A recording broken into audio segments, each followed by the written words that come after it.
em parceria com a Agência de Divulgação Científica, um oferecimento do Instituto de Biociências de Botucatu. Começa agora o Por Acaso, onde cada caso é um caso. Apresentado pela Gabriela Larissa, ou derramada pros íntimos. Bom dia, boa tarde, boa noite. Sejam muito bem-vindos a mais um episódio do podcast Por Acaso, onde cada caso é um caso. E o episódio de hoje é um episódio especialíssimo, porque é um episódio comemorativo. Então, esse mês nós estamos completando um ano de existência e para comemorar essa data tão importante, nós estamos com uma convidada que eu sempre quis ter aqui no podcast, que é a professora Adriane Vasco. A professora Adriane Vasco, ela é bióloga, mestre e doutora em genética e evolução. E além disso, ela também é pianista e gosta muito de decoração. Seja muito bem-vinda, professora Adriane. Olha, muito bem-vinda. Eu acho que é pouco para falar, viu? Porque eu sou fã de vocês, não só do podcast, mas fã de vocês dois, pela trajetória que vocês vêm levando, não só dentro da universidade, mas fora, em termos de pesquisa e divulgação científica. Então, mesmo que às vezes eu não comente, né, com vocês o que eu estou sabendo da vidinha de vocês, realmente eu acho admirável o que vocês vêm fazendo aqui. Então, estou muito feliz de estar hoje aqui. A professora Adriane, ela é parte da nossa equipe do podcast, então ela é uma grande incentivadora de muitas coisas que a gente faz e é uma honra imensa a gente estar aqui com ela hoje. Então, uma coisa que eu acho muito legal da área acadêmica é que diariamente, dentro da universidade, eu convivo com pessoas que são minhas inspirações. E a Adriane é uma dessas pessoas que me inspiram muito. E é muito legal a gente estar aqui hoje. E, para levar essa conversa junto comigo, está aqui também o co-apresentador, o Arthur Gasparindo, estudante de biologia, entusiasta de divulgação científica e fã da Adriane também. Olá! De fato, sou um grande fã da Adriane, uma grande inspiração para a gente aqui no âmbito da divulgação científica, porque a gente está aqui, a gente está divulgando ciência, mas ela já estava fazendo isso quando a gente estava aprendendo a ler. Então, é uma grande inspiração pra gente. Vocês verem como eu sou velha. Mas eu tava aqui quando vocês estavam aprendendo a ler, mas é verdade. Né? Na verdade, eu devia estar fazendo divulgação científica há muito mais tempo. Algumas coisas deram muito errado nessa área e outras deram certo. Mas a gente vai conversando sobre isso. Legal. E também a gente tem a nossa apresentadora aqui, a Gabriela Larissa, que eu não sei mais adjetivos para descrever ela, gente, me desculpa. Enfim, o importante já foi dito. Então, para essa conversa de hoje, a gente vai levar ela de um jeitinho um pouco diferente. Pensei numa coisa? É a próxima contestante para substituir a Adriane um dia aí, a próxima grande divulgadora científica aqui da Unesp. Gabriela Larissa? Ai, quem me dera. Enfim, hoje a gente tá fazendo um episódio um pouquinho diferente, então a gente não tem um tema de filme, porque é um episódio comemorativo, é um presente para todo mundo que acompanha o nosso podcast, para quem gosta do podcast, e é um presente pra gente, porque a gente sempre quis trazer a Adriane aqui. Então, a ideia hoje é a gente falar um pouquinho da trajetória da divulgação científica. Então, a gente já começou entrando nisso, né? Eu acho que isso é uma coisa que as pessoas que trabalham com divulgação científica têm. Tudo que acontece é sobre divulgação científica. Qualquer cenário, qualquer lugar que você tá divulgando ciência. Acontece alguma coisa, alguém fala, ai, por que quando você vai passar uma informação, por que quando você faz isso, por que quando você faz aquilo, eu instantaneamente falo, é igual divulgar ciência. Tudo é igual divulgar ciência, não sei como pode uma coisa entrar tanto na vida da gente. Então, eu acho que uma vez que você assume o compromisso de ser divulgador, isso é uma coisa que não sai mais de você, né? E eu queria saber, Dri, como você começou a trabalhar com a divulgação científica? Olha, na verdade, eu acho que eu comecei muito cedo, lá no ensino fundamental, ensino médio, porque eu sempre fui muito curiosa e eu gostava muito de ciências. E eu via que nem todo mundo fora da minha escola conhecia ciências. E aí eu resolvi que eu ia entrar num grupo de teatro científico da minha escola. Mas eu era extremamente tímida, né? Então eu fui fazer papel de árvore. Era uma peça de teatro sobre ecologia. Então eu entrei muda, saí calada e saí decepcionadíssima porque eu não tinha o perfil para fazer isso, né? Muito menos se fosse na frente de um público. E aí eu nunca mais me preocupei com isso, né? Entrei no curso de graduação, fiz a pós-graduação, o mestrado e o doutorado, e sempre fugindo de me expor. Então, quem é divulgador científico, de certa forma, tem que se expor. Nem sempre o rostinho na frente das câmeras, né? Mas você tem que ou escrever um texto, ou fazer uma música, alguma coisa, né? E como eu achava que eu não tinha o perfil e que eu era extremamente tímida, eu não me aventurei nisso.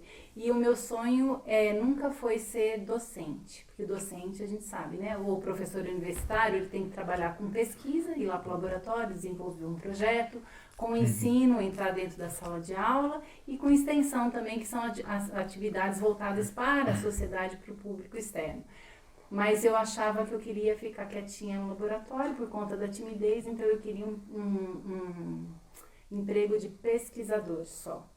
Mas, né, a gente precisa sobreviver, né, e calhou de ter um concurso para um professor, para um docente, né. E aí eu me vi tendo que me debruçar com ensino, pesquisa e extensão, né. E foi aí que eu voltei a pensar, será que eu não vou voltar para esse caminho, né, de voltar a pensar em trabalhar com ciência mais para o público externo, não é só aquele que trabalha com ciência efetivamente? E aí eu comecei a desenvolver algumas coisas relacionadas à divulgação científica, mas ainda era muito pouco, eram projetos de extensão que tinham começo, meio e fim, não duravam mais do que 10, 12 meses, até que em 2006, eu entrei em contato com um pesquisador da UFRJ, na verdade eu fui apresentada a ele e as pesquisas e as atividades que ele fazia. Ele se chama Leopoldo Demeis, infelizmente ele já faleceu há alguns anos, e ele trabalhava com cursos de férias. Ele levava estudantes de baixa renda do Rio de Janeiro, da cidade do Rio de Janeiro e do entorno, para dentro do laboratório dele, porque um dia ele estava dirigindo no Rio de Janeiro. Ele viu um menino se aproximando do carro e a primeira coisa que ele fez foi fechar os vidros do carro, né? E esse menino levantou a blusa para mostrar que ele não tinha faca, não tinha nada, e ele pensou naquela hora, eu estou fechando as portas do meu carro, né, para a sociedade, para essa nova sociedade brasileira. Então, o que eu posso fazer? Eu sou pesquisadora, eu sou docente na UFRJ, então eu vou levar essas pessoas de baixa renda, principalmente adolescentes, para dentro da UFRJ e vou mostrá-los para ele o que eu sei. O que eu sei? Ciência. E aí isso me empolgou absurdamente, assim como você quer ser uma grande divulgadora, que eu acho que você já é, né? O Arthur falou assim, quem sabe você seja a próxima Adriane, você não precisa ser a próxima Adriane, você tem seu mérito próprio. Eu queria ser como Leopoldo Demeis, né? Eu queria fazer o que ele fazia. E aí eu conheci os cursos de férias, implementei no programa de pós-graduação aqui do Instituto de Biociências os primeiros cursos de férias que a gente trazia estudantes de escolas públicas, do ensino médio aqui para trabalhar com ciência, mas de um modo lúdico, por meio de brincadeiras, gincanas, jogos, vídeos. E o professor Leopoldo tinha dentro do laboratório de pesquisa dele um sublaboratório, vamos dizer assim, que era uma salinha bem pequenininha, em que ele trabalhava com os alunos de Belas Artes e Cinema da UFRJ, produzindo livros, cartilhas e vídeos na área de divulgação científica. E aquilo também me encantou absurdamente, mas nunca me passou pela cabeça que talvez eu pudesse fazer algo similar, né? E eu falava assim, gente, que maravilha isso, de você ter alunos de bioquímica, biologia, né, biomedicina, junto com os alunos de Belas Artes, Cinema, Teatro. E ele conseguiu associar isso, ele tinha um grupo de teatro científico também, e eu acho que isso me encantou de uma certa maneira, que eu falei, é isso que eu quero da minha vida acadêmica. Eu vou continuar desenvolvendo a pesquisa de bancada, arte, né, mas eu vou também trabalhar muito com extensão universitária na área de divulgação científica. E aí, ao longo dos anos, eu fui cada vez ampliando mais, seguindo os passos desse que eu considero que tenha sido meu mentor acadêmico. Nossa, que legal. Em 2006 eu estava ainda na segunda série.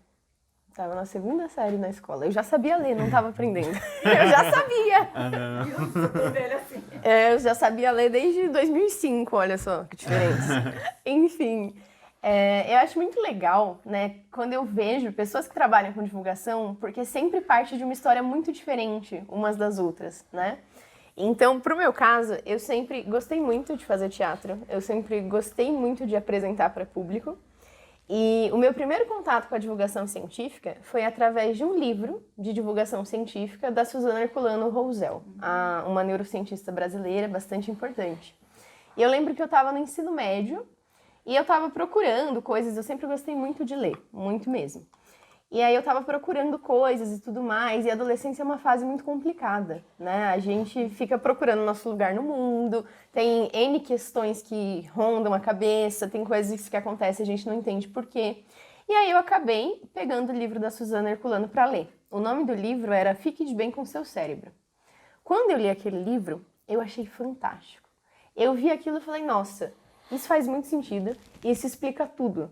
E naquele dia, depois que eu li esse livro, eu percebi o quanto o conhecimento empodera as pessoas. Porque uma vez que você entende o que está acontecendo, né, como é que funciona o cérebro, por que as coisas reagem, o que é o período da adolescência, isso mudou totalmente para mim.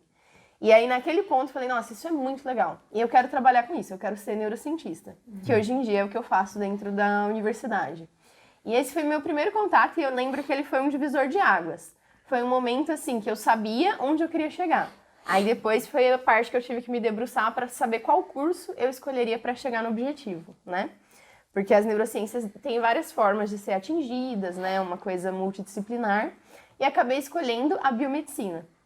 E eu sempre gostei da divulgação. Depois do livro da Suzana Herculano, eu li vários livros de outros divulgadores. Claro que eu li Carl Sagan, claro que eu amei Carl Sagan. Acho que todo divulgador científico tem um apreço por ele, né? E eu acho fantástico ler os livros do Carl Sagan, porque eu pego o livro e aí ele tá falando há anos e anos atrás uma coisa que eu só comecei a entender ontem. E eu fico tipo, meu Deus, ele já sabia isso há tanto tempo, isso é tão legal.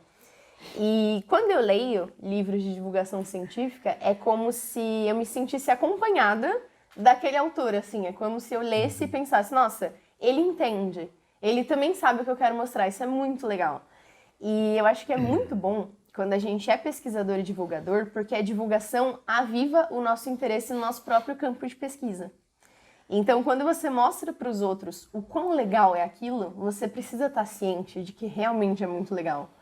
Então, a divulgação científica é uma motivação enorme para continuar fazendo a pesquisa de bancada também. E eu acho isso muito legal. Eu comecei nesse caminho, na verdade, por outra entrada completamente diferente. Também foi lendo livros. Mas quando eu estava no ensino médio, eu era um ateuzinho revoltado. Então, eu era absolutamente contra a religião. Eu discutia com as pessoas frequentemente, com os meus pais, inclusive. E esse debate, né, eu via a religião enquanto instituição machucando o mundo. E eu ficava muito revoltado com isso. E eu não conseguia ver como que as partes positivas que as pessoas defendiam pesavam na balança contra todo o mal que é causado por crença infundada. E aí, eu acabei lendo um monte de livros, todos de filosofia, porque na época eu não tinha conhecimento suficiente para ir atrás de coisa de ciência. Então eu pensava em filosofia. Filosofia tipo refletir sobre o mundo.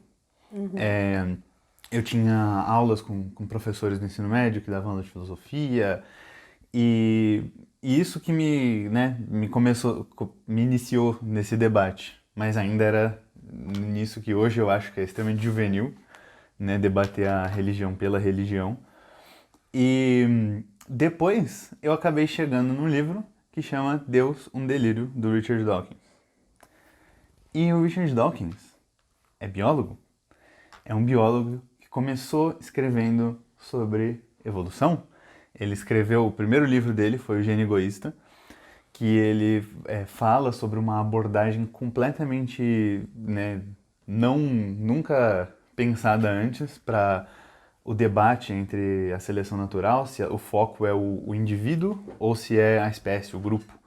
E a resposta é nenhum dos dois. É o gene. né? Então essa é a teoria dele do gênio egoísta.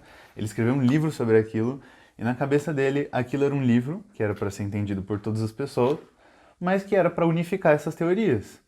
E as respostas que ele conseguiu daquele livro eram respostas de tipo, pera, então somos todos egoístas, então Deus não existe, então não sei o quê. E ele ficou tipo, uou, uou, uou, uou, uou, uou, uou. Do que vocês estão falando? Eu tô falando de revolução aqui, é só isso. E aí ele começou a receber ameaças de morte, gente de fanáticos religiosos falando tipo assim, isso daí é blasfêmia. E aí ele ficou tipo... E aí ele começou a tentar reescrever, até que ele chegou no Fenótipo Estendido, que é o segundo livro dele, que é basicamente a mesma ideia do primeiro livro, com coisas a mais, um pouco mais simples, com menos exemplos. Esse é um livro que eu acho que é mais legal para todo mundo ler do que o Gênio Egoísta. E aí, eventualmente, ele começou só a entrar na divulgação científica, porque tentar explicar aquela ideia era difícil demais, porque as pessoas tinham a cabeça muito fechada para isso. E aí ele começou a entrar na divulgação científica. E ele fez várias coisas, vários materiais legais. Tem um livro de criança que ele fez, que eu acho que chama... eu não vou lembrar o nome. Não sei, você lembra desse livro? É um... Qual? Acho que chama tipo A Magia do Mundo, Ciência, Magia, alguma coisa assim. O que eu conheço é o George, o Segredo do Universo, só que é do Stephen Hawking. Não, é do Richard Dawkins. Do Richard Dawkins, Enfim, de criança. não importa. Ele escreveu um livro infantil sobre isso, para divulgar coisas de ciência e para estimular pensamento crítico. E aí ele escreveu o Deus no Delírio, que era só uma resposta direta às pessoas que estavam atacando ele. E esse livro é um livro que eu li, e aí eu pensei, caramba, esse cara é um gênio. E com o tempo eu pensei, caramba, esse livro não é pra ninguém. Porque é um livro que é extremamente agressivo. Então ele é um livro só para pessoas que já são ateias. Para elas se certificarem de que elas são mesmo ateias, não sei. Porque uma pessoa religiosa jamais vai ver aquilo. Olha o nome do livro, é tipo, Deus um Delírio. Quem que ele tá tentando atingir com aquele livro? E então, a partir daí, eu fiz o caminho reverso dele, né? Ele começou tentando de ciência até ele chegar e só brigar ativamente com religiosos. E eu entrei brigando com religiosos e saí pelo outro lado, por onde ele começou, que é tentando explicar a ciência. E aí, a partir disso que eu comecei a ler outros autores e aí que eu entrei na literatura tipo, de divulgação científica mesmo. E eu lembro que eu saí disso pensando assim, caramba, eu quero trabalhar com etologia. Descobri esse nome e pensei, caramba, isso é ótimo, entender o comportamento através dos animais e tal. Cheguei na faculdade, descobri que estudar evolução não tem nada a ver com isso. As pessoas estudam evolução hoje em dia mais por genética e mecanismos moleculares. Fui atrás de estudar evolução de outra forma, uma forma mais, né, que dê para chegar em alguma coisa. E agora estou aí trabalhando na genética e fazendo divulgação científica. E é isso aí. Sim. A divulgação ela tem vários caminhos, mas um ponto importante que o Arthur tocou, eu não sei se você tem uma história sobre isso, Dri, mas é que toda vez que a gente se propõe a divulgar ciência para um público vasto, a gente se expõe a receber muita crítica. Sim. Então, sempre tem pessoas que vão vir, que vão achar ruim, que vão debater, que não vão entender. E eu não sei se você teve alguma experiência desse tipo. Sim. Eu até estou admirada aqui, porque vocês estão contando a história de vocês e vocês ingressaram na divulgação científica muito antes do que eu, né? E lógico, né? Independentemente de que tipo de material, que tipo de atividade a gente faz para fazer divulgação científica, a gente está se expondo, né? Ao público. Eu imagino que você esteja falando do público externo, né? É muito difícil, principalmente na época em que a gente vive, né? Das fake news, né? Mas eu ainda acho que os piores críticos em termos negativos é o próprio público acadêmico, ou os nossos colegas da academia, né? Então eu estou admirada aqui que vocês se aventuraram pela divulgação científica e hoje eu considero que vocês são divulgadores científicos mesmo, vocês não estão trilhando ainda um caminho, vocês já são, né? Mas se a gente for olhar os seus colegas discentes, poucos, ainda atuam dessa forma. E se a gente for olhar os meus colegas docentes, muito menos ainda, né? Apesar da gente já ter falado aqui, que é o que você falou, é essencial, ainda mais quando você alia, né, um pesquisador com um divulgador científico, se é a mesma pessoa, é o ideal, né? Mas eu acho que dentro da academia, os piores críticos são os meus colegas docentes, né? Muitas vezes por entenderem que o que vale, o que pesa realmente é a pesquisa, e não a extensão, e a divulgação se encaixa na extensão universitária, né?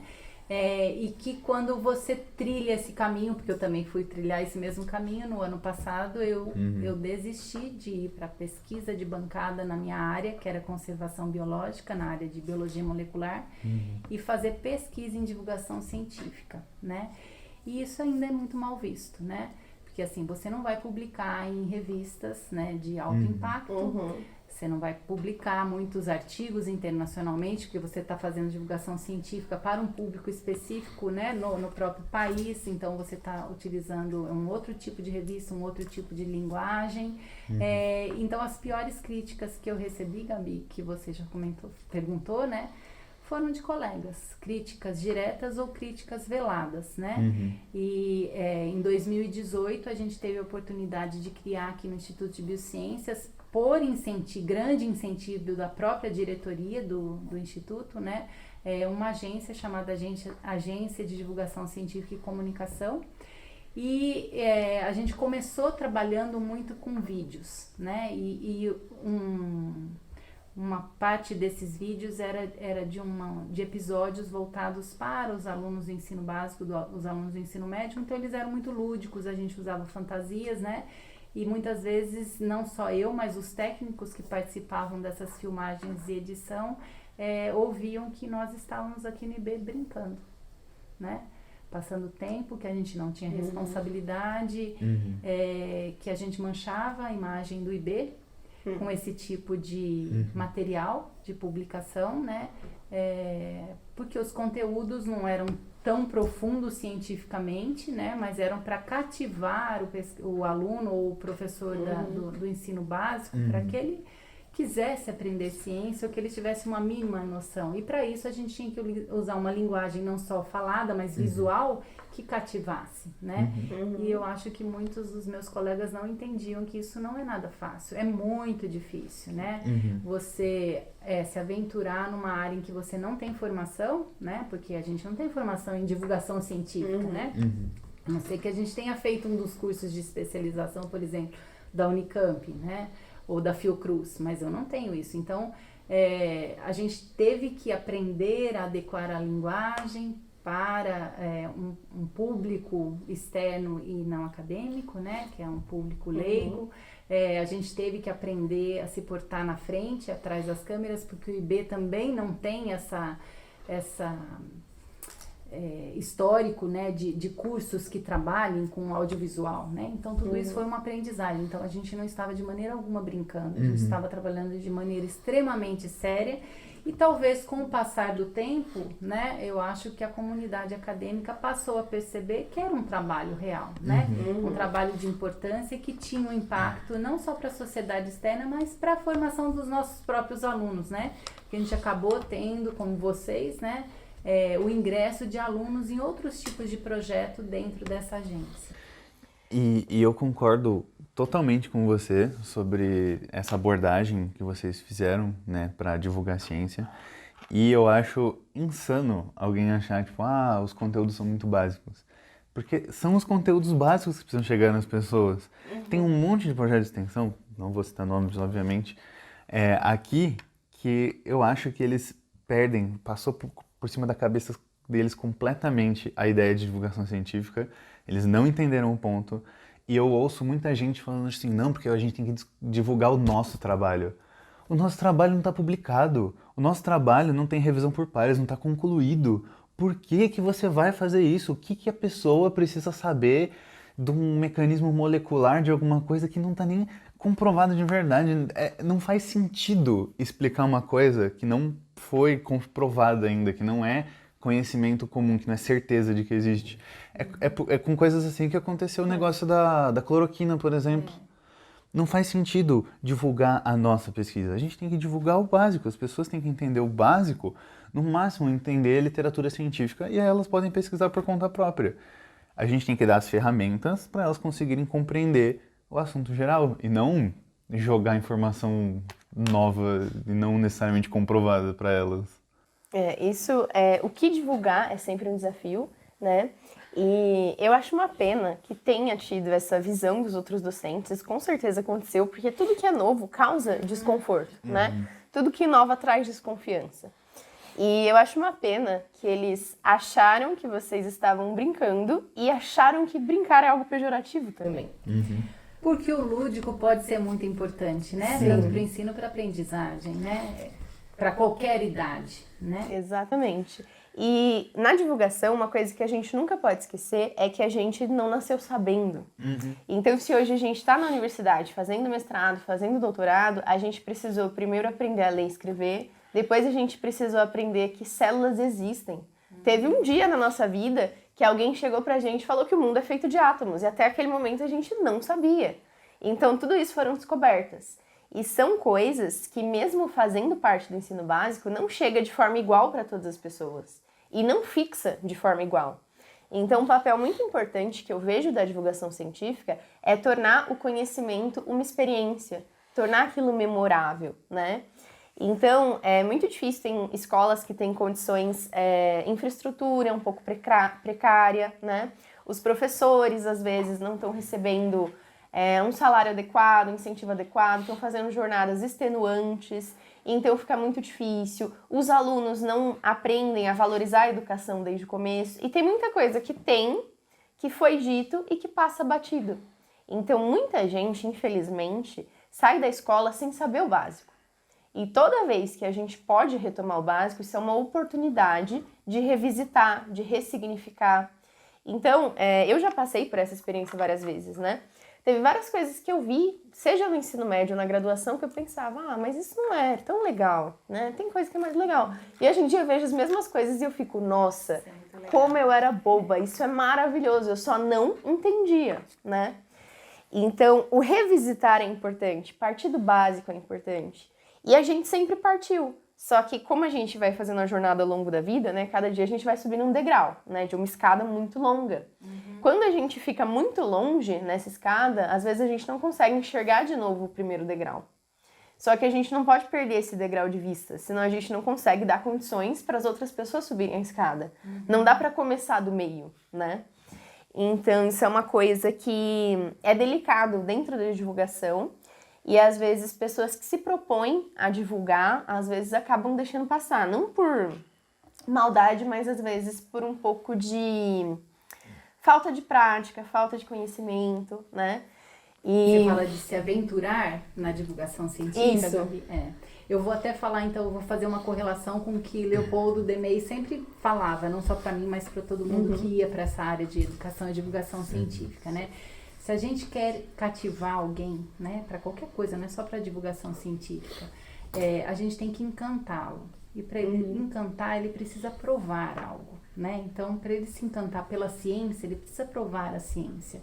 Não adianta você falar, a ciência se faz assim, né? A minha pesquisa se faz assim usando termos técnicos. Não, a pessoa precisa ir lá para o laboratório, né, fazer ciência na bancada, né, desenvolver os passos do método científico. Da mesma forma, você quer entender o que é divulgação científica? Não adianta eu falar em palavras, você tem que provar, né? Então, eu acho que a maneira da gente encantar o público externo para entender o básico que seja, o mais complexo em termos de conteúdos, assuntos de ciência, e para você encantar também os nossos colegas docentes e discentes, eles precisam provar. E Leopoldo falava assim, se eu te falasse assim, você nunca comeu isso, eu vou falar o nome disso, mas você esquece que você conhece, você não comeu. Chocolate. Mas você comeu, né?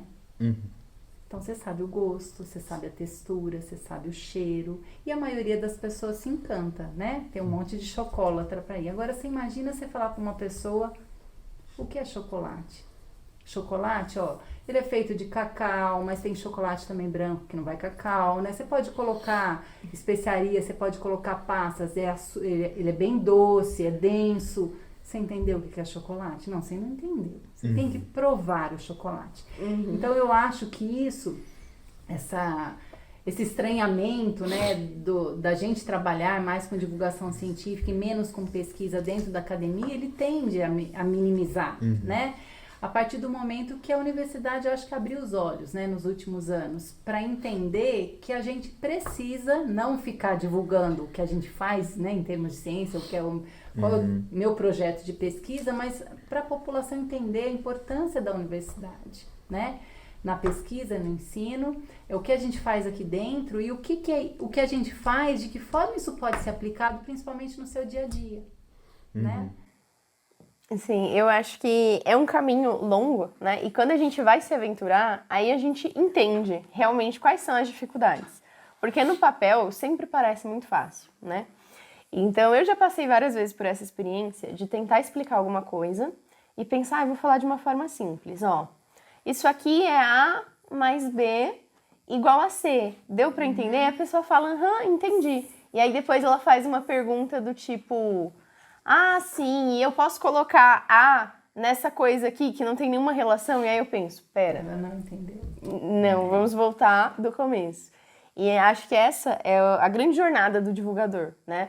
Tem horas que a gente acha que tá atingindo um público e a gente, na verdade, não tá.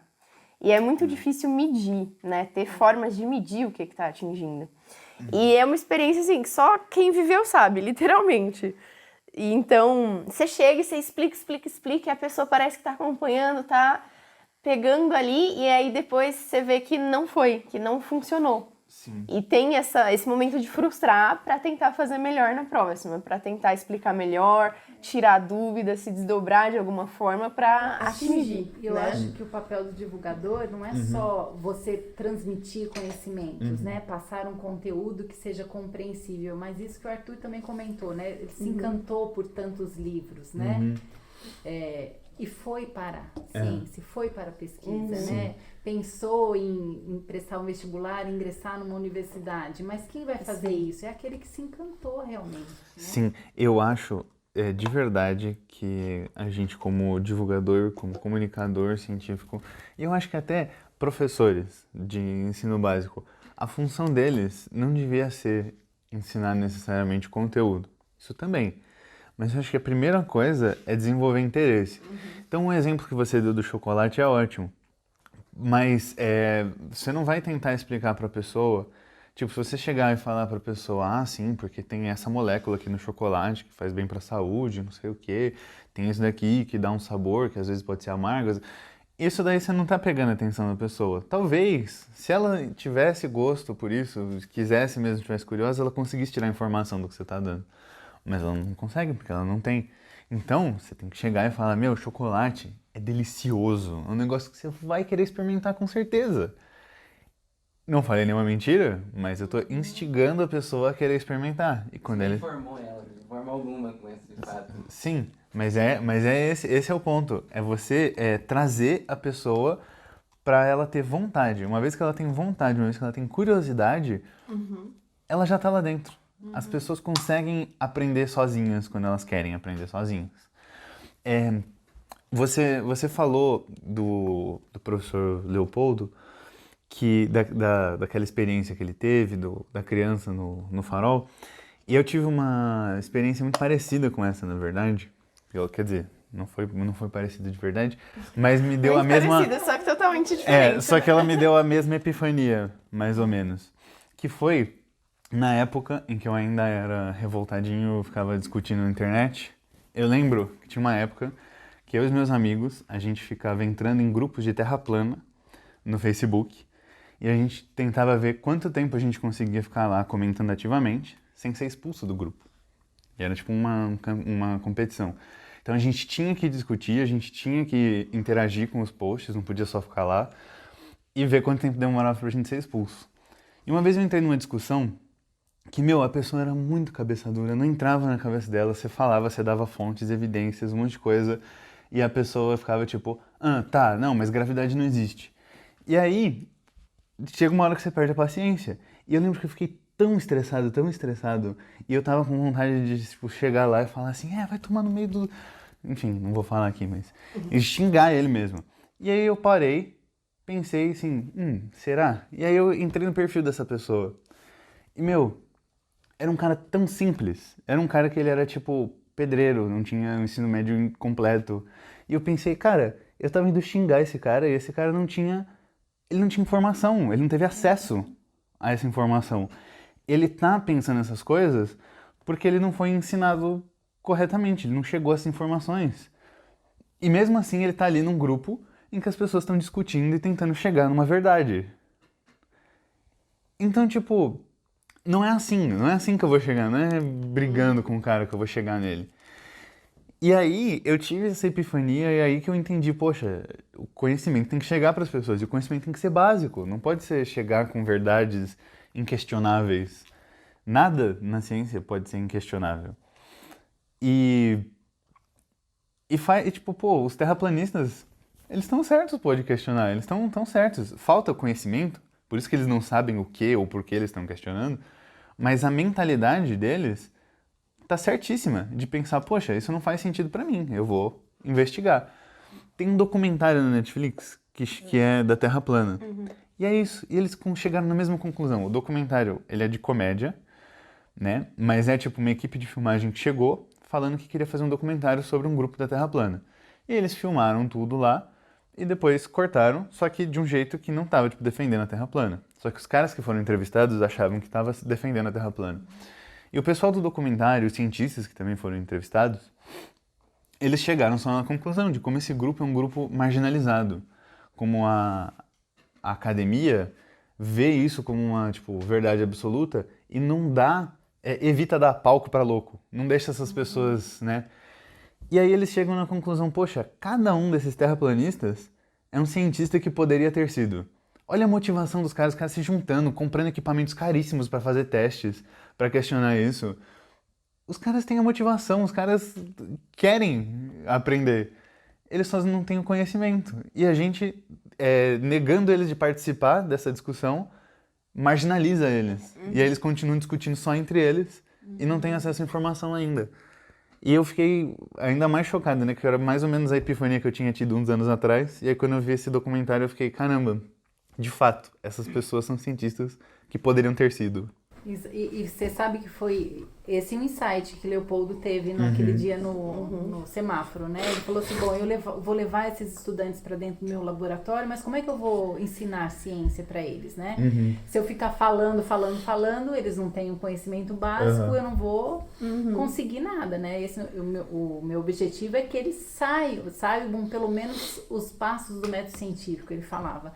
Então eu vou fazer assim, eu vou trazê-los, mas eles vão fazer as perguntas, mas nós não vamos dar as respostas. Então eles vão receber um conteúdo básico, né?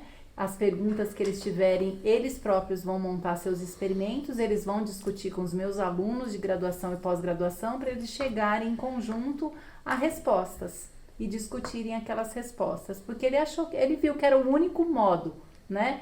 Existe um cientista, acho que dentro de cada um de nós, né? Mas você precisa despertar isso, né? E você só vai despertar se você deixar a pessoa se expor. Ela tem uma bagagem, mesmo que seja mínima? Ela tem, nem que seja uma bagagem de vida. Pode não ser uma bagagem científica, mas ele viveu alguma coisa, né? Então ele traz conceitos ou preconceitos, né? E você pode utilizar isso a seu favor. Sim. Aproximar, né? Dar exemplos do cotidiano. Isso sempre é o melhor. Sim. Né? Porque o desafio é que quando a gente só explica, das duas uma. A pessoa não entende, isso também afasta. Então ela olha e fala, nossa, que legal que você faz essa pesquisa. E pensa, isso realmente não é pra mim, não consigo entender. E a outra via é que você fala, ela entende, mas ainda é chato. Então precisa trabalhar na via, né, de despertar, de trazer as pessoas pra dentro, né? Então saber medir o que vai ser passado, por que vai ser passado, né? Tentar de alguma forma acompanhar para quebrar a barreira se surgir uma barreira, porque eu tenho a sensação de que toda vez que alguma coisa é explicada e a pessoa não entende, isso é uma frustração, então ela não vai querer lidar, né? Porque que ela vai querer entrar numa coisa que vai ser tão custosa ela acompanhar. Então, a forma de mostrar que a ciência é para todo mundo é levando coisas que as pessoas conseguem entender, com base na realidade delas e no que a gente estiver levando. E eu acho muito bom quando pode existir troca, né? Eu gosto muito da divulgação científica presencial. Adoro fazer feirinha, ir nas escolas, levar as coisinhas e interagir com as pessoas. Muito da divulgação científica, né, ultimamente, foi feita nas redes sociais. Tem muita coisa que acontece no Instagram, no Twitter e tudo mais, que são iniciativas muito legais. Só que essas iniciativas, elas, embora tenham, na teoria, um alcance ilimitado, na realidade ele não é ilimitado. Fica dentro do círculo de pessoas que estão procurando por ciência. Então, quem segue perfis de divulgação científica? Eu. Eu sigo, né? A minha mãe não segue. A minha mãe, inclusive, não tem nem redes sociais. E as pessoas que não são da área acadêmica não estão procurando por isso e elas acabam não consumindo através das redes sociais esse Algumas tipo de conteúdo. até estão, mas são pessoas que desenvolveram o gosto, mesmo que não tenham o E conhecimento. aquilo que vocês falaram inicialmente muito rápido, que assim, como você vai medir também, né? Você atingiu, tudo bem, a pessoa viu um vídeo ou escutou um podcast de cabo a rabo, mas você não sabe se aquilo realmente foi efetivo, né? Para ter alguma mudança. E aí eu gosto muito da divulgação que é feita presencialmente. O grupo de teatro, o Ciriema, eu adoro as apresentações de Ciriema, porque a gente vai nos lugares apresentar para as pessoas. Então, não precisa que aquelas pessoas procurem, né? Um professor entrou em contato com a gente, chamou a gente para ir lá. E a gente tenta usar bastante o lúdico para que seja algo memorável, né? Para que seja uma experiência que fique. Então, a gente chega lá com teatro. Se fosse a aula normal deles, eles não têm o que contar para a mãe e para o pai quando chega em casa. Teve aula. Mas quando a gente chega lá, hoje teve um teatro. Aí o pai e a mãe vão perguntar, teatro sobre o quê? Teatro sobre ciência. Então isso fica, né, de alguma forma. E no final de toda a apresentação eu sempre pergunto o que é que eles aprenderam. E aí, na maioria dos casos, eles conseguem depreender todos os conceitos que a gente coloca. É uma coisa até assustadora, porque às vezes a gente faz teatro para crianças muito pequenas. E aí teve uma vez, né, a gente vai com teatro, mas não necessariamente com a intenção de que tudo seja absorvido. É para que eles curtam, para que alguma coisinha fique, para que plante uma sementinha. E teve uma vez que a gente apresentou um teatro, foi aqui no IB, mas foi para um grupo que estava participando de uma atividade do Jardim Botânico. E aí a gente perguntou o que eles aprenderam, aí uma criancinha explicou a seleção natural inteira, totalmente correta. Ela tinha uns 8 anos. E eu fiquei pensando, meu Deus, como é possível, né? Então, eu acho uma experiência muito legal e eu gosto muito dessa divulgação de ir lá, de chegar até a pessoa, de ter o feedback, de perguntar na hora. E também gosto muito da divulgação das redes sociais, que muitas vezes é o que dá para fazer, porque a logística para a gente ir para vários lugares é muito complicada, né? Requer uma disponibilidade diferente, não pode ser de madrugada, né? Para preparar um post, pode ser no horário que você tem livre. Para ir nas escolas, não, tem que ser no horário de aula, né? Então é uma coisa difícil. Mas durante a pandemia, teve esse boom da divulgação virtual. E em alguns aspectos eu acho que ficou um pouco de lado a divulgação que não é virtual. Ela ficou meio de escanteio, né? Porque os outros pesquisadores, os outros cientistas veem o que é virtual. E o que não é virtual, que está mais voltado para a comunidade, ele fica ali quietinho. Ninguém sabe o que está acontecendo muito bem, ninguém está vendo como é que é. Mas eu acho que é importante a gente sempre incentivar, né, quando puder. Embora seja um alcance de menos pessoas por vez, eu tenho a impressão de que é um alcance que tem mais significado ao longo do tempo. Você tem impressão, né? E é efetivo, né? Tá comprovado isso, né? Hoje todo mundo quer ir para as redes sociais, né? Lógico, você quer ser um divulgador também. Você também quer ser um divulgador conhecido, além de você querer ter impacto na sociedade, né? Ou as pessoas querem, né? Não digo nós, né? Porque a gente está fazendo por amor realmente a isso, né? Mas a efetividade é muito maior quando você trabalha cara a cara, né, com a pessoa, né? Você tá vendo no olho dela se ela tá compreendendo, né? Se ela tem dúvida, você tem esse retorno, como você contou da criança que depois falou sobre seleção natural, né? Então você viu que foi efetivo. Então a gente tem inúmeros projetos, né, no Brasil que são presenciais, né? E alguns rodam até de ônibus, né? O Brasil inteiro levando ciência para diferentes regiões, né? Eu acho esse o mais bonito. Isso é muito legal. E uma das maiores experiências que eu tive com a divulgação científica propriamente dita na graduação foi o curso de férias da Unesp, né? Que foi fundado pelo Leopoldo. E eu gostei muito do curso de férias, porque realmente é um momento muito imersivo para todo mundo. Para os estudantes, para os docentes, para os alunos, né, do ensino básico que chegam. Para quem não sabe, né, quem está em casa ouvindo, os cursos de férias... Pode contar você, Adri? Eu posso contar? Pode contar, é melhor. Então, eu comentei que os cursos de férias foram criados por Leopoldo, lá da UFRJ, e nós trouxemos um modelo desses cursos de férias em 2006. Nós efetivamos o primeiro curso de férias em 2007 aqui, e hoje nós temos 6 cursos de férias em temáticas diferentes. Então, todas as férias de janeiro, a gente recebe cerca de 350 estudantes de escolas públicas do ensino médio, não só de Botucatu e região. Eles chegam aqui na universidade achando que eles vão ter aula como eles imaginam que um universitário tem aula, né? Então, eles vão sentar numa sala, vem um professor muito carrancudo aqui, muito sério, e, na verdade, no primeiro dia eles ficam sabendo que não é nada disso. A gente não tem um curso totalmente preparado, ou 6 cursos totalmente preparados, a gente só tem as temáticas, e quem vai preparar esses cursos são os estudantes do ensino médio com a ajuda dos nossos alunos aqui da Unesp.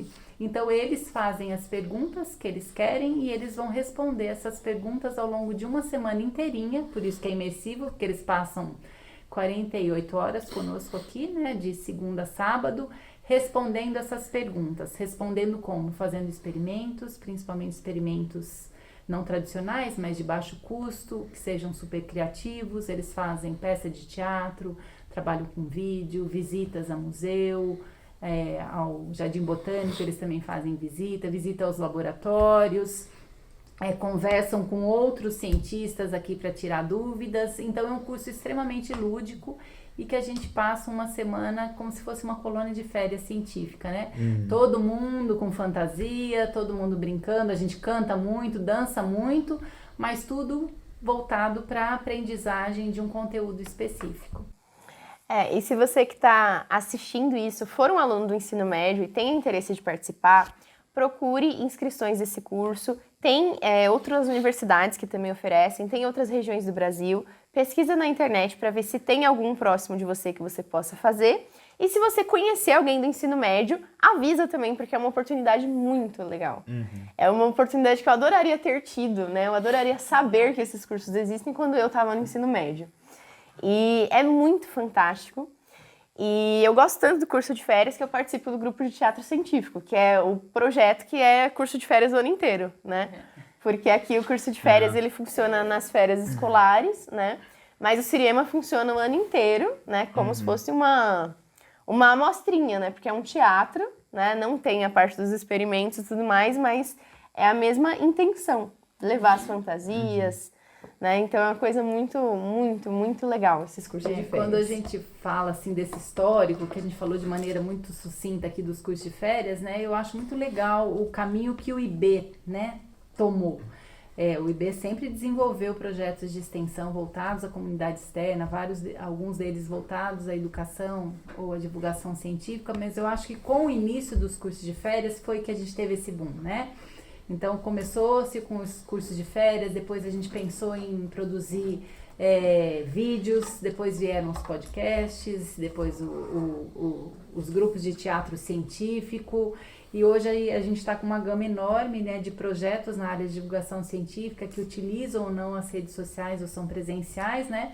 E eu acho que o IB não deixa de ser um exemplo, não só entre as unidades da Unesp, mas eu acho que é uma universidade, é uma unidade de uma universidade pública que hoje está sendo vista como uma grande divulgadora de ciência, né, em diferentes atividades. E que envolve não só os alunos, né, os docentes, mas até técnicos, né, envolvidos em várias dessas atividades. Sim, estudar no IB é um privilégio por conta disso. Então, de uns anos para cá, realmente teve uma valorização muito maior. Eu não acompanhei antes, né? O ano que eu entrei aqui foi 2016. Só que de 2016 para cá, teve muito mais holofotes para divulgação, né? Muita coisa foi criada nesse período que eu estive aqui. E antes disso, acho que deve ter sido os maiores passos que foram dados no sentido de chegar onde a gente está aqui hoje. E eu acho isso uma experiência fantástica. E para quem não sabe, a Adriane ela é uma grande incentivadora de todos os projetos de divulgação que tem aqui, então ela é uma grande incentivadora do Ciriema, né? Você estava junto com a Dalton no momento da concepção. Ele comentou uma vez que você que, né, perguntou se ele não tinha interesse. Você não quer criar um grupo de teatro científico? Porque eu acho que é o que falta no IB, né? E tá aí o Siriema. Da mesma forma o podcast, né? Vamos falar um pouco do podcast? Claro. Para comemorar, né? Vamos lá. O podcast era outra ideia, né? Que um dos técnicos, que eu acho que uma das coisas muito legais da gente ter enveredado, o IB ter enveredado mesmo nessa área de divulgação científica, com a criação da Agência de Divulgação Científica e Comunicação, foi que a gente conseguiu trazer técnicos, né, para dentro dessa agência e que eles também tivessem a total liberdade de propor projetos, que sempre ficou muito, né, na cargo do docente, mas por que os técnicos também não, né? E um desses técnicos na época, o André Alvarenga, que falava, Adriane, vamos começar um podcast que é algo que a gente não tem, já temos o grupo de teatro, já temos a produção dos vídeos, agora vamos começar com um podcast, né? E eu falava, eu não entendo nada de podcast, mas vamos começar o podcast. E aí nós começamos primeiro um piloto, que gerou depois vários episódios, né, com algumas alunas de pós-graduação. Depois a gente pensou em mudar o perfil e aí vieram vocês, né, com o Por Acaso. Então, é um dos xodós, né, da GDC, esse podcast agora, porque eu acho, assim, que ele tem um perfil completamente diferente, né? O podcast anterior, que era o Mafagafos, era um podcast mais clássico, né? Que tinha um bate-papo também sobre ciência, mas eu acho que o grande diferencial de vocês é essa inovação em relação a ter esse pezinho, né? Num filme, numa série, falar de livros, né? Que eu acho que é super interessante até para o público, não só interno, mas externo, entender que a ciência está em tudo, né? Mesmo que seja um filme, uma série aí de ficção científica, mas tem um gancho da ciência, né? Ali por trás, né? Então eu acho isso incrível que vocês fazem. Sempre tem algo que a gente possa falar. E uma coisa que a gente pensa muito, né, de por que a gente escolheu esse formato, é porque, justamente por conta daquilo, quem vai procurar ciência? Quem já gosta de ciência, quem já é cientista, quem tem contato de alguma forma, quem já foi encantado. Então a gente quer atingir mais pessoas, as pessoas que ainda não tiveram esse despertar para a ciência. Então dificilmente minha mãe vai acordar e vai falar, nossa, hoje eu queria descobrir um pouco do lado científico da radiação. Então a gente não vai fazer um podcast com o tema de radiação, a gente faz um podcast sobre o Superman. De onde vem os poderes do Superman? O que isso significa, né? Então, a intenção é a gente conseguir captar mais pessoas de outros universos, né? Fazer essa chamada, né, de uma forma mais atrativa para que mais pessoas venham participar. E uma outra ideia que a gente tem é a questão de humanizar os pesquisadores. Então, a gente traz os professores da faculdade para falar sobre os filmes, né? E isso também é uma quebra muito interessante. Porque às vezes tem aquela impressão, não, os professores eles são super sérios. Eles não têm vida própria. Eles não se divertem, eles não saem. Eles são super certinhos, nossa, que absurdo. E aí eles vêm aqui, eles opinam sobre o filme, eles assistem, alguns vão ao cinema com a gente, né? Então, eles contam histórias e tal, e mostram outro lado, né? Que é um lado que é muito importante, tanto para quem tá na área científica quanto para quem não tá. Que todo mundo que faz ciência é humano, né? E isso é uma coisa interessante, né? Do ponto de vista em que a ciência está sempre crescendo, está sempre inovando, é criativo, sempre tem alguém que se importa com aquilo que está sendo feito, né? E está sendo feito para alguém. E tem o outro lado, que também é muito bom da ciência, que significa que a ciência vai ter erros, né? Porque ela é feita por mãos humanas.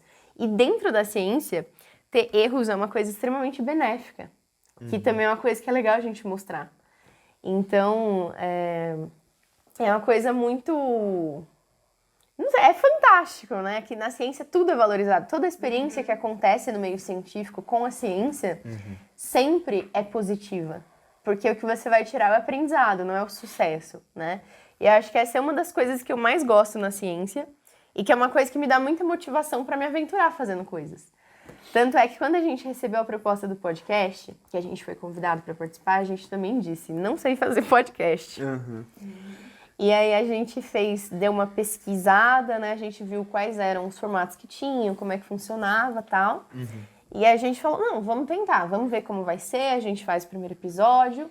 Se a gente achar que ficou legal, que a gente consegue levar, se parecer com um podcast de verdade, a gente continua. Então, o primeiro episódio que saiu com o Joel, sobre o Multiverso da Loucura, a gente pediu para um monte de gente que costuma ouvir podcast, ouvisse, para falar se tá dentro do formato, se é assim que é feito. Então, todo mundo que eu encontrava falava, mas você escuta podcast? Aí a pessoa falava, eu escuto. Nossa, eu escuto uns 3, 4 por dia. Eu falava, nossa, você pode me fazer um favor?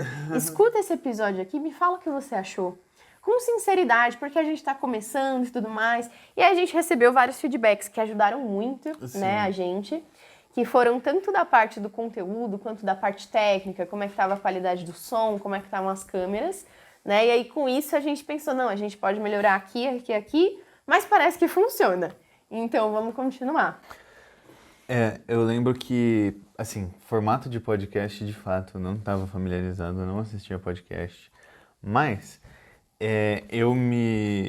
quando eu pensei na abordagem dos temas dentro do podcast, isso de fazer um paralelo com filme, alguma coisa, talvez seja porque é o que eu procuro na internet, mas eu me baseei em vários canais, na verdade, que tem já no YouTube, que são de pessoas que fazem...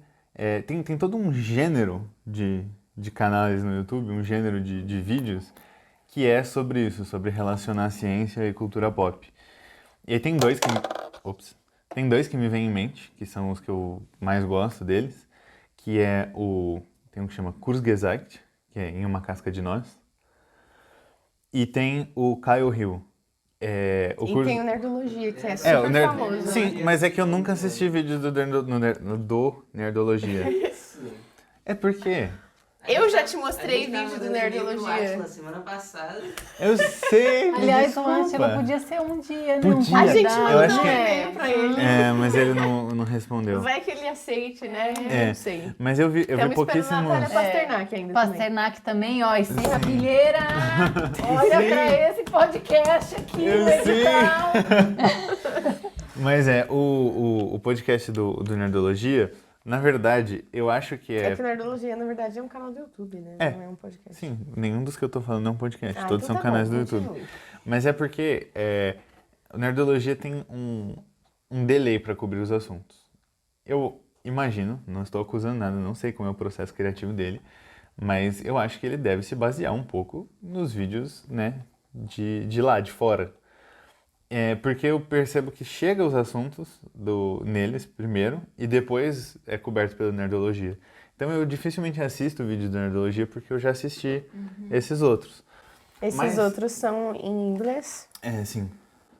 Mas, apesar do Kyle Hill ser inteiro em inglês, inclusive é um formato muito parecido com o do Nerdologia, hoje está mais diferente.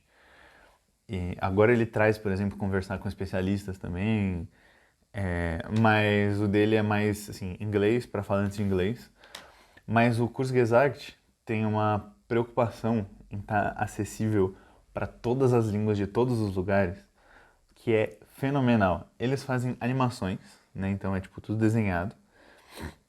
E eles explicam conceitos científicos de um jeito tipo muito didático, muito lúdico. É extremamente divertido ver os vídeos deles. E é tudo muito explicativo e tem um narrador que tem uma voz deliciosa de ficar ouvindo. Inclusive, falando isso das várias línguas, eles fizeram um concurso lá pra ver quem seria o narrador brasileiro. É isso que você vai contar? É o que eu ia falar. Desculpa, então conta. E aí, basicamente, o que eles fizeram é assim... Aí Arthur se inscreveu. Então, não dá. Eles tinham opções fixas lá, a gente tinha que votar. Mas, basicamente, eles tinham lá o canal deles em inglês. O original era em alemão, por isso que o nome é Kurzgesagt. Aí tinha em alemão, tinha em inglês, tinha já em espanhol, tinha em, sei lá, chinês, tinha em várias línguas.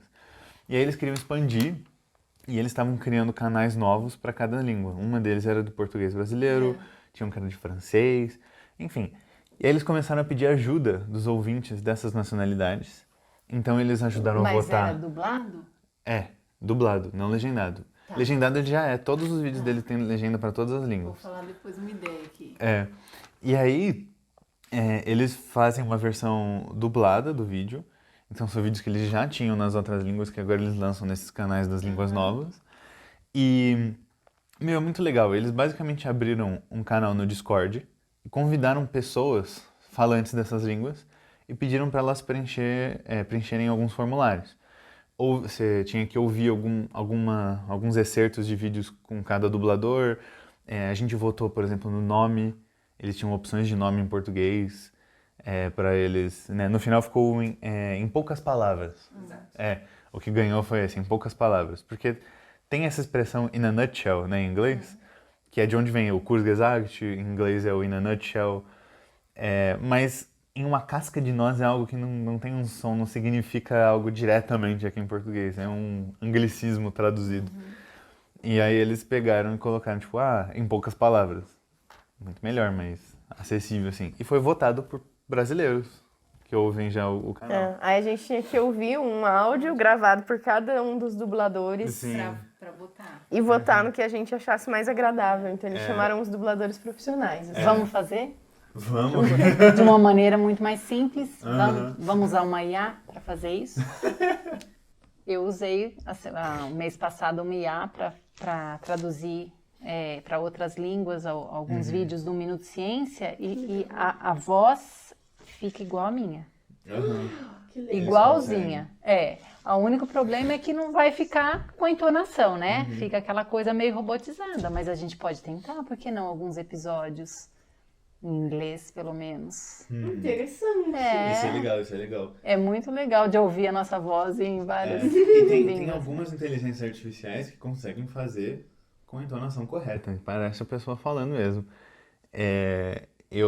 Tem até memes que eles fazem na internet, por exemplo, que pegam lá e aparece o Trump, o Obama falando coisas que não tem nada a ver, que eles nunca iam falar, sei lá, sobre um jogo de videogame, alguma coisa assim.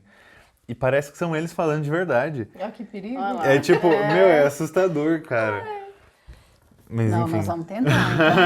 Vamos. Não, acho uma ótima ideia. Eu ia falar isso, né, que um trabalho de divulgação científica também, que às vezes é um trabalho esquecido que a gente tem, é o de tradução. Porque às vezes a gente tem conteúdo, só que não no nosso idioma. E a gente precisa também aproximar isso, porque, novamente, nem todo mundo tem a chance de aprender outros idiomas e, mesmo que tenha, não vai ter a oportunidade de aprender todos. E tem muita coisa muito boa feita em todos os idiomas, né? Então, o trabalho de tradução também é uma coisa que entra na divulgação científica e que muita gente não sabe, né? Você pode ser um tradutor de conteúdos para ajudar a fazer esse conteúdo chegar mais longe. Isso também é uma forma, né? E eu acho uma coisa muito importante, porque a questão da língua é um ponto muito excludente, né? Fora do meio acadêmico. Então... Mas a linguagem acadêmica também é excludente, né? Estou Sim. falando português, a pessoa lá fora está ouvindo português, mas na maioria das vezes ela não está entendendo nada do que eu estou falando, né? Sim. Então não deixa de ser uma tradução também, trabalhar com divulgação científica, né? Sim, no âmbito... E que às vezes é muito difícil, né? Sim, é muito difícil. O outro desafio também do divulgador, falando nisso, eu lembrei daquele trabalho que a gente fez na disciplina de divulgação científica, que era pra gente escrever de uma forma compreensível para qualquer um nosso projeto. E é um desafio imenso, porque são muitos detalhes, muitas etapas, né? E às vezes a gente tem que tomar cuidado pra gente não fazer aquela coisa que é... eu tenho essa pergunta, aí eu faço umas coisas e respondo, né? E aí você não chegou em lugar nenhum com isso. Então, isso é o maior desafio. Realmente descrever as técnicas, as coisas que são feitas. E pra gente conseguir fazer isso, a gente tem que entender muito bem. Senão a gente não consegue. Exatamente. Né? Uma das coisas mais legais de ver naqueles cursos de férias, né, que a gente comentou, é que quem recebia os alunos do ensino médio eram eles, né? Estudantes de graduação e pós-graduação. E aí vocês, estudantes, se deparavam com várias coisas que vocês não sabiam, né? Porque como é que eu vou explicar o que é PCR, né? Que todo mundo já deve ter ouvido, que é uma das técnicas hoje utilizadas, que aí está na mídia, né? Que é para fazer um dos testes de Covid. E aí a pessoa via que ela não sabia. Ela fazia diariamente aquilo no laboratório, mas ela não sabia o que ela estava fazendo. Então ela tinha que aprender aquilo do modo acadêmico, depois transpor a linguagem para uma linguagem mais coloquial para conseguir passar isso para o estudante do ensino médio, né? Então, eu acho que os cursos de férias também eles são muito interessantes em termos de formação dos nossos alunos, né? Sim. Não, isso é fantástico. Eu acho que devia ser obrigatório fazer divulgação científica, todo mundo na faculdade. Porque a quantidade de gente que eu vejo dentro de laboratório, a pessoa já está fazendo pesquisa e ela está fazendo um trabalho assim técnico. Ela não entende o que está acontecendo, ela está seguindo uma receita de bolo e está tendo resultado sempre igual, porque é receita de bolo, né? Só seguir o que está escrito lá. E aí tem muita gente que desliga o cérebro para... Na verdade, isso é uma coisa que acontece para todo mundo que trabalha. Porque trabalho, uma hora fica repetitivo, fica chato, e você entra naquela forma robotizada de fazer as coisas. Mas eu sinto que a ciência não pode, cientistas, pesquisadores não podem deixar isso acontecer. Não pode. E a divulgação é uma forma de você não deixar, porque você precisa saber para você conseguir explicar em Você outras tem que palavras. entender Mesmo muito que bem. você não vá atuar como divulgador científico, né? Com algum público você vai falar, né? Você pode trabalhar como agrônomo e você vai trabalhar lá falar alguma coisa com um fazendeiro, com outro produtor, Não, você ou vai falar com a sua banca, com algum congresso. Tá falando ou que é um pouquinho de fora da sua área, você já tem que adequar a linguagem, né? Sim. Ou às vezes você quer chegar em casa e quer contar para sua avó o que você faz, né? É outro tipo de linguagem, então...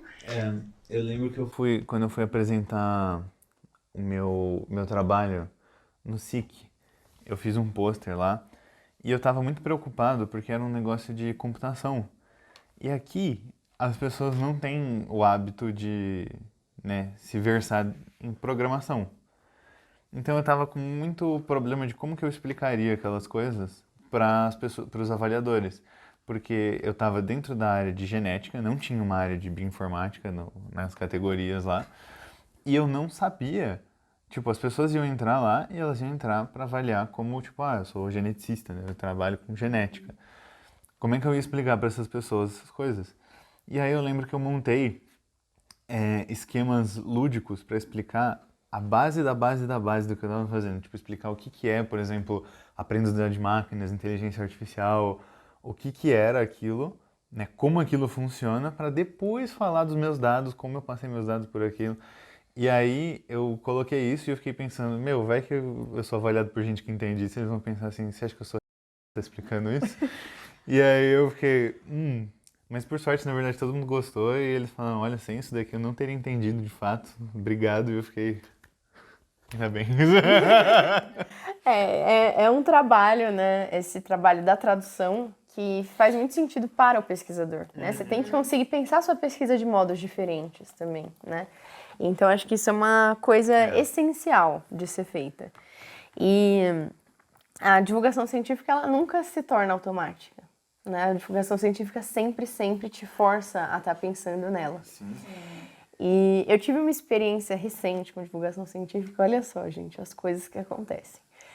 Quando eu digo que você tem que ter a experiência para saber, é exatamente isso. Eu estava lá fazendo Semana do Cérebro, estava explicando o sistema límbico, que tem as estruturas responsáveis pelas emoções e tal. Aí eu expliquei a função da amígdala. A amígdala é um centro emocional, aqui vão chegar informações relacionadas à raiva, ela vai modular nosso comportamento e tal. E eu tava lá super explicando e o pessoal super atento e eu pensando, tá dando muito certo, que legal. Aí eu terminei a explicação, aí a professora falou, eu queria fazer uma pergunta, a professora da turma.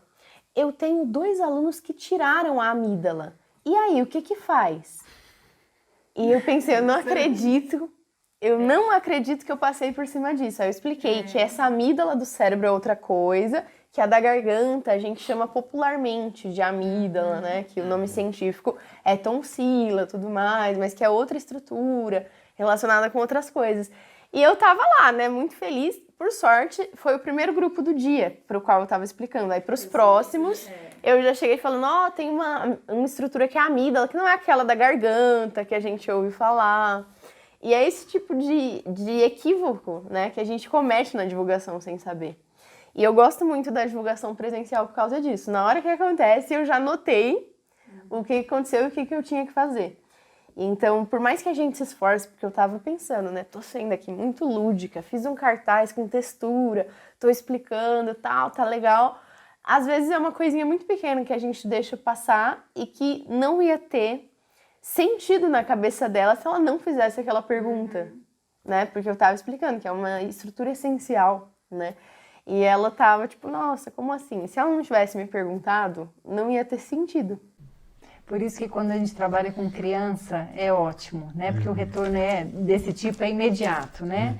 Aí a linguagem tem que ser muito mais simples e criança não tem filtro, né? Então, assim, faz a pergunta que quer, se não entendeu, fala mesmo. Então, eu acho que quem trabalha, tem pelo menos a oportunidade de fazer algum tipo de atividade de divulgação científica com um grupo de crianças, aprende pra caramba. Nossa, e é muito engraçado fazer com criança. E crianças são muito imprevisíveis, né?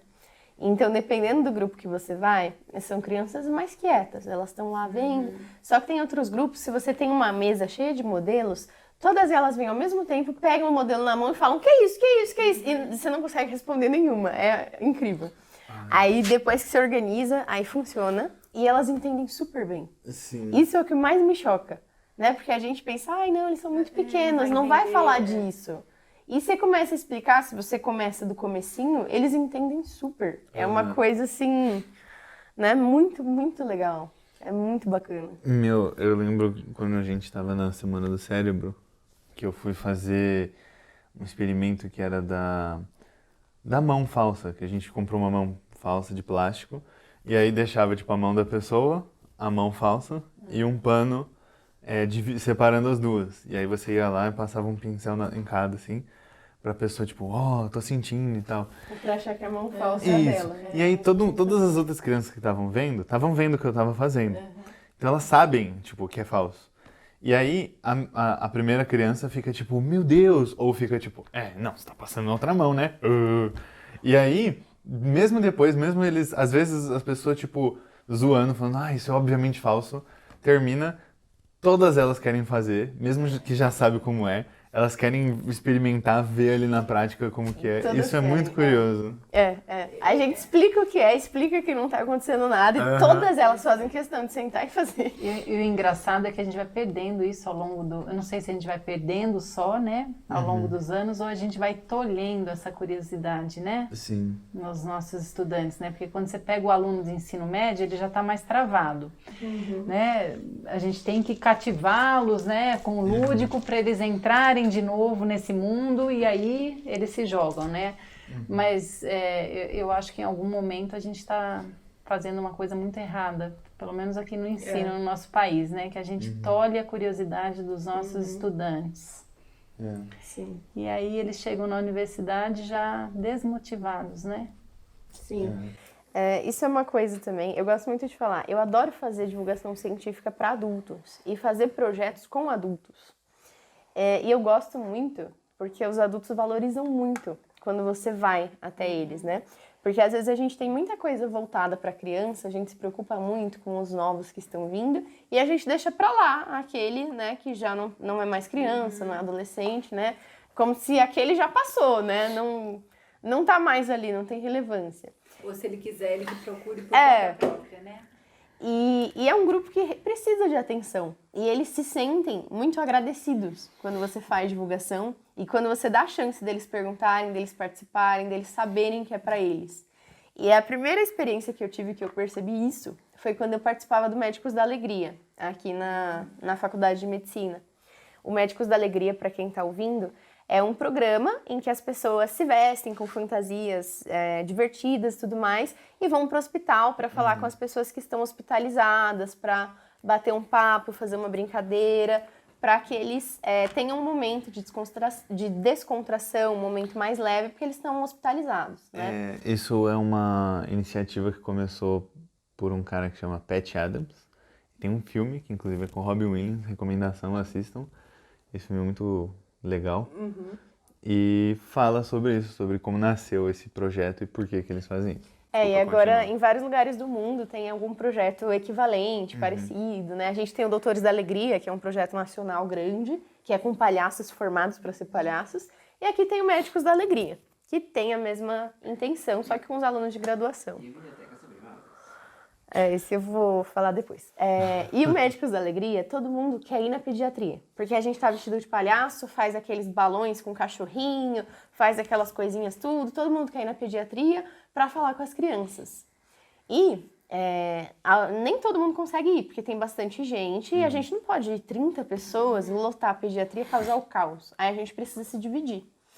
E aí a gente vai em outros setores também. Vai nos setores de clínica médica, setor de obstetrícia, todo tipo de setor a gente vai. E indo nesses setores, eu percebi que as pessoas desses setores pareciam gostar muito mais da nossa presença do que as crianças. Porque as crianças, em primeiro lugar, elas têm acompanhante, a mãe, o pai sempre estão lá. Elas devem ter outro tipo de atividades. E elas têm uma brinquedoteca. Elas estão num ambiente estranho, com gente estranha, elas não estão no ápice da empolgação, assim. E aí, quando a gente tinha que dividir, todo mundo ficava tipo, quem que vai pra pediatria? Quem que não foi da outra vez? E todo mundo brigando pra ir na pediatria. Porque a gente, né, como adulto, tem vergonha de chegar vestido de palhaço no outro adulto e fazer uma brincadeira, propor um jogo. E às vezes até o outro adulto, né, demora um pouco para se soltar também e entrar na brincadeira, né? Eu lembro que eu gostava muito de ir na oncologia, porque era tipo uns velhos, uns idosos, assim, e eles queriam muito conversar. E você chegava lá e você, só estando parado ali do lado, você já estava entretendo eles. Eles começavam a contar da vida deles, de onde eles vêm e tal, da infância. E aí você fica tipo, sim e tal. Aí quando você vê, já passou 2 horas, você tem que ir e aí a pessoa fica tipo, tudo bem, tchau, muito obrigado por ter vindo. Às vezes só conversar Era ajuda tão legal. muito. Mas a primeira coisa que eu fiz pra quebrar uma barreira, eu cheguei, né, tem as bexigas e tudo mais. Eu chegava e perguntava assim, você sabe fazer cachorrinho de balão? E eles falavam, não. Aí eu falava, você quer aprender? Aí eles falavam, eu quero. Aí eu ensinava a fazer o cachorrinho, eu fazia uma, pessoa fazia o outro. Aí ela falava, você sabe fazer mais alguma coisa? Faz uma flor, faz não sei o quê. E a gente ficava fazendo várias bexigas e as pessoas gostavam. Eles pediam pra guardar tudo, falavam, não, deixa aqui, que eu vou receber visita, eu quero entregar pra minha sobrinha, eu quero entregar pra não sei quem. E a gente batia um papo super descontraído. Às vezes fazia piada quando a gente estava em 2, às vezes a gente fazia mágicas que não funcionavam, essa era a graça, né? Então a gente falava que, ela vai fazer uma mágica, hein? Eu vou colocar essa varinha, ela vai sumir. Aí minha colega saía correndo para fora da sala, eu falava, viu? E funcionava. E era um público que gostava muito. E na divulgação científica eu tenho a mesma sensação, que é um público que a gente deixa lá, né? E que eles também podem se beneficiar. Eles também conseguem depreender, ter o mesmo brilho no olhar, porque a ciência é para todo mundo. Como é uma coisa do cotidiano, né? Também serve para quem já tem uma formação, para quem já trabalha, e é importante. Então, é um público que eu gosto muito, o público adulto, ele tem as especificidades dele, e o público infantil também. Então, os dois públicos funcionam, você só precisa saber o que fazer, porque vai ser diferente, né? Então, aí, ou você escolhe, cria para criança ou cria para o adulto, né? E uma mesma atividade você pode adaptar para os dois. Aí você apresenta de uma forma diferente, com exemplos diferentes para contextualizar e funciona, né? Então, todo público que a divulgação pode chegar é um público que é legal da gente fazer chegar. Só precisa focar, né? Porque quando a gente faz algo para todo mundo, acaba não sendo para ninguém. Exatamente, né? Mas ainda bem que a gente tem diferentes perfis, né? Tem gente que gosta mais de trabalhar na rede social, nas redes sociais, tem gente que gosta mais de trabalhar o presencial, com público infanto-juvenil, outro com público adulto, né? Porque senão a gente estaria fazendo sempre a mesma coisa para as mesmas pessoas, né? Sim, exatamente. Então a gente consegue ter uma cobertura muito legal, muito plural das coisas que são feitas. E, não sei, acho a divulgação científica muito divertido. Toda vez que a gente apresenta teatro, a gente termina de apresentar e eu falo, queria trabalhar só com isso. Então, eu acho que é muito divertido para quem faz, eu acho que é muito divertido para quem a gente está proporcionando aquela atividade, né? Eu ainda acho que a gente precisa conseguir envolver mais pessoas para participarem, né? E talvez elas passem a achar divertido no momento em que elas participarem, né? Ou lá no teatro, ou no curso de férias, ou gravando um podcast, né? Sim. Que às vezes eu escuto muito aluno falando assim, eu não vou fazer isso porque eu não tenho perfil. Eu também não tinha.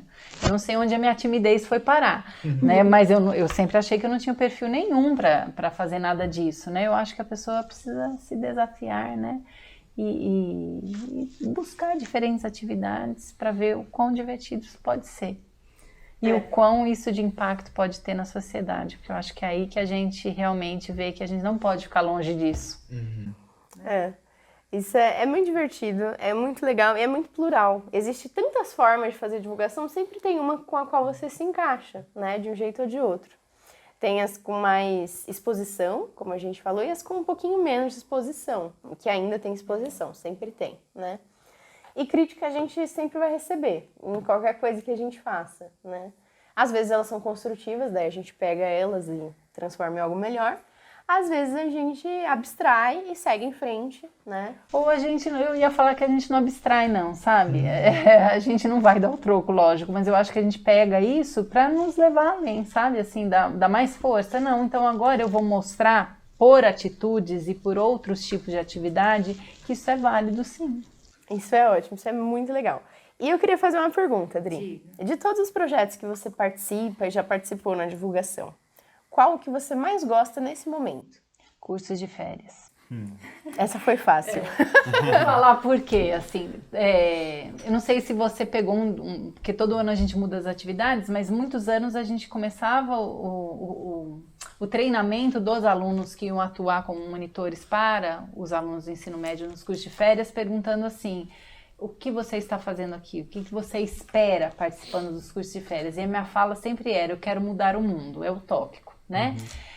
Eu sei que eu não vou mudar o mundo, mas eu falava assim, mas vocês não sabem o que é de impacto em mim, como pessoa e como profissional, quando eu vejo que eu mudei o mundo de um estudante da rede pública, né?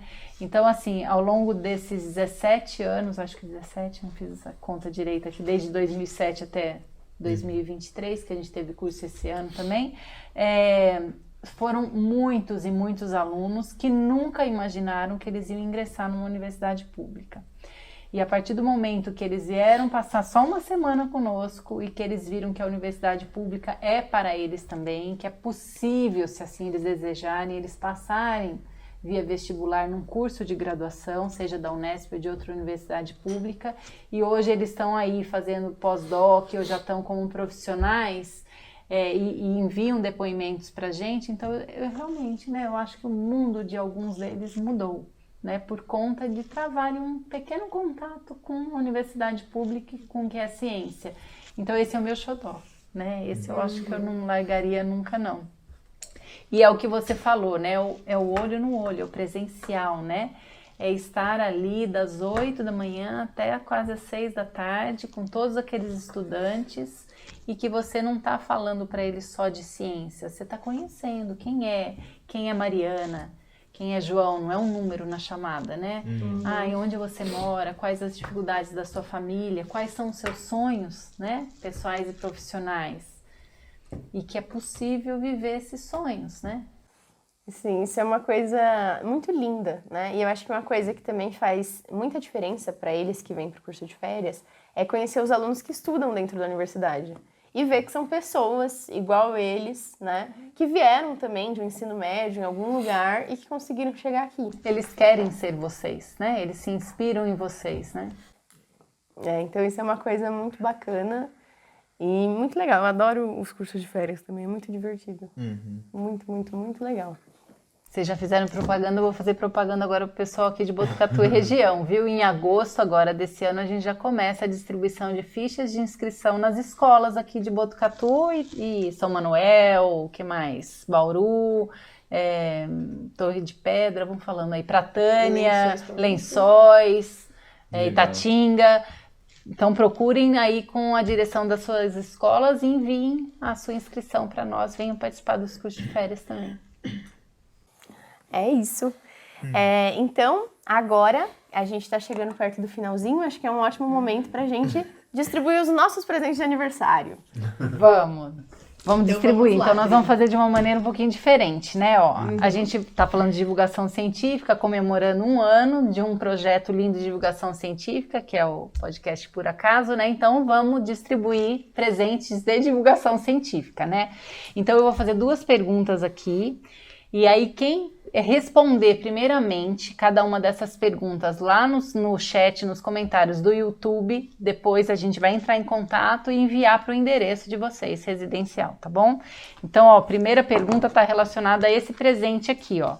São 5 gibis ou cartilhas, todos eles de divulgação científica, São super coloridos, têm diferentes personagens, são fáceis de ler, alguns envolvem experimentos de baixo custo que você pode fazer em casa, outros são conteúdos de diferentes áreas e que foi escrito por alunos e professores aqui da Unesp. Então é para unir diversão com compreensão de diferentes temas de ciência, tá? Então, vamos lá, eu vou falar a pergunta e aí depois vocês respondem lá no chat do YouTube. A primeira pergunta é: quais os passos do método científico?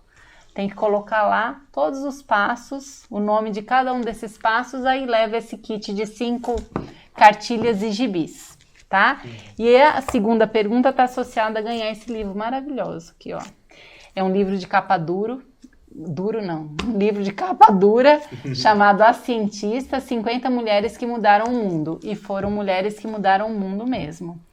Então, a gente tem no nosso país, aqui no Brasil, também cientistas mulheres maravilhosas e que mudaram não só o nosso mundo aqui nacional, mas que mudaram o mundo de forma internacional pelas pesquisas que elas desenvolveram ou desenvolvem. Então, a segunda pergunta para vocês responderem aí no comentários ou no chat do YouTube é: qual o nome de uma pesquisadora e qual a pesquisa que ela desenvolveu ou está desenvolvendo atualmente? Tem que ser o nome de uma pesquisadora brasileira para ganhar o livro. Ótimo, então a gente vai aguardar as respostas aí no comentário do YouTube e vamos entrar em contato. Então o aniversário é nosso, mas o presente é dos ouvintes que têm nos apoiado, né, que têm dado chance para esse trabalho que a gente vem fazendo.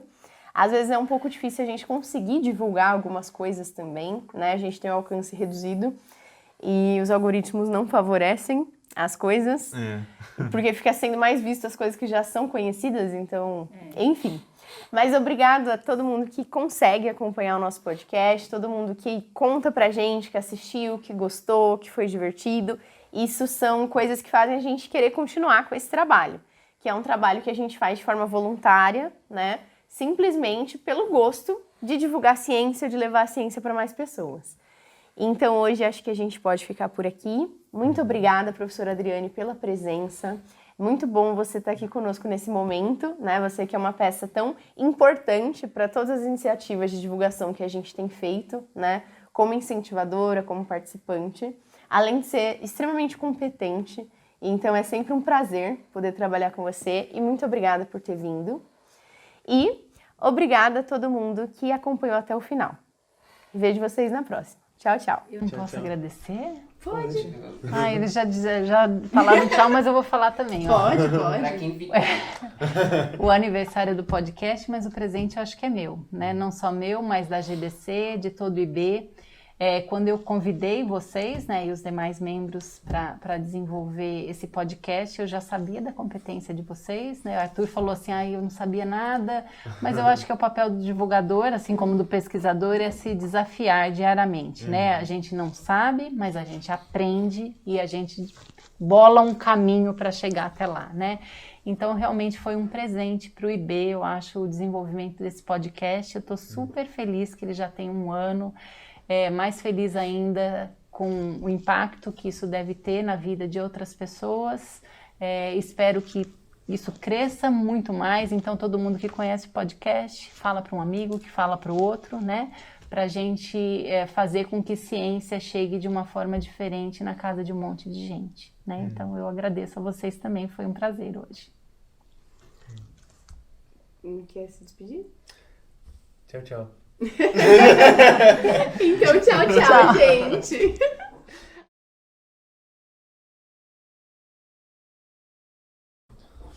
E agora a gente tem um lembrete também sobre o nosso aniversário do podcast. Então tá rolando um sorteio lá na nossa página do Instagram, em que a gente tá sorteando um vale de R$100 Muito obrigado por nos ouvir. Então Siga você pode comer a comida da sua Instagram. preferência se você participar do sorteio seguindo as regras. Precisa seguir o nosso canal no YouTube, seguir a nossa página no Instagram e marcar 3 amigos no comentário. Então corre lá que ainda dá tempo de participar.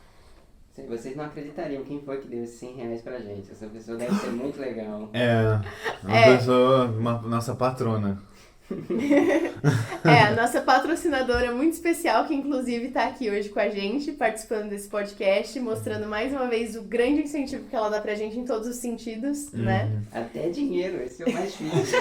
Mas é porque aí eles podem comer a comida favorita ouvindo ou assistindo o podcast. Exatamente.